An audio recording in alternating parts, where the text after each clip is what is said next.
Good evening.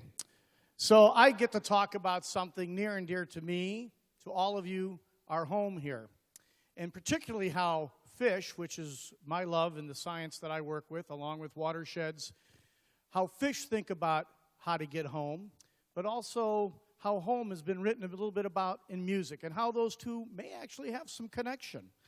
But first, as a scientist, I like to think about context, and I like to think about the big picture.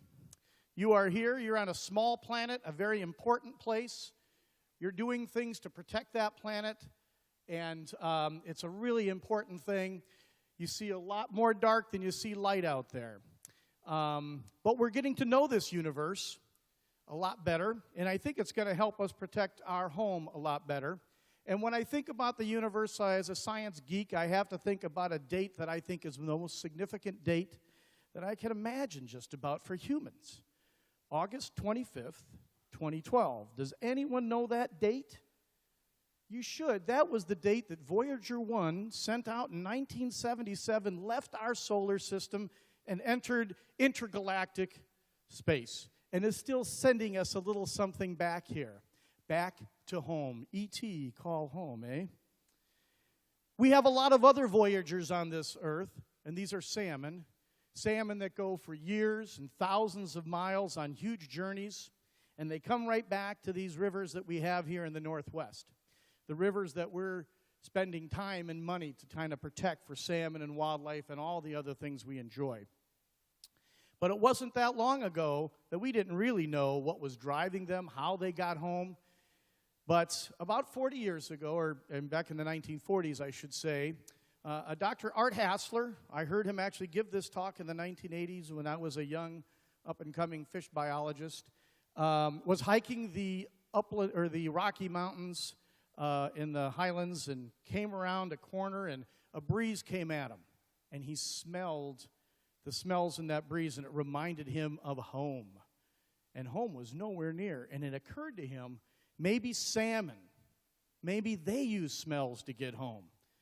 And the rest is kind of history if you know anything about salmon and stuff like that. In the 1940s, some very famous experiments were run right in here, this area with the University of Washington.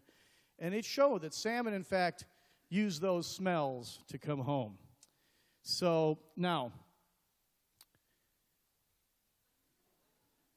we know of smells a lot in a lot of songs about home, but there is one song sung by tenors, particularly, that I think maybe captures how a salmon might feel.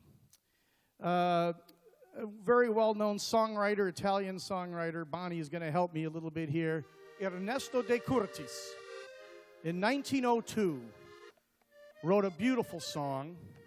Now, I've read that he wrote it so that he would get his brother to come back to him to this beautiful little town along the Bay of Naples. But I also just read somewhere where he also wrote it so that the mayor would hear the song and know that there was some bad smells coming out of the bay.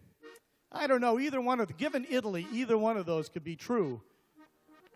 But if I was a salmon, I think this might be a song that would make sense to me.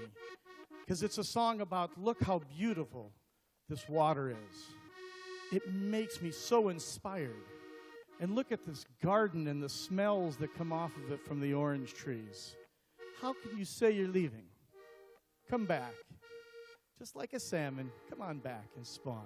So we're going to sing a little Torno a Sorrento for you. Video mare quanto è bello, spira tanto sentimento, come tu chi tiene a mente, che ascetato fai suonare. Guarda qua chi sto giardino, siente sti scuri arance, nu profumo a così fino, tinta o cuore se ne va, e tu dici parto addio, ta lontane da stu cuore, ad sta terra dell'amore. vieni o cuore non torna,